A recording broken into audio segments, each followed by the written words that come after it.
Statement of the Armed Forces Movement, 25 April 1974.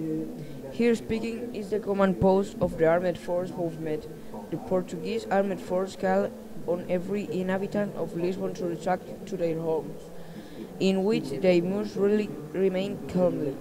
We sincerely hope that the security of the all we live in is not sadly marked by any personal accident, so we call on the command of the militarized force good sense so that any confrontations with the armed force are avoided. Such confrontation, thus unnecessary, can only lead to serious individual damages that will cause grief and create division between the Portuguese people, which must be avoided at all costs.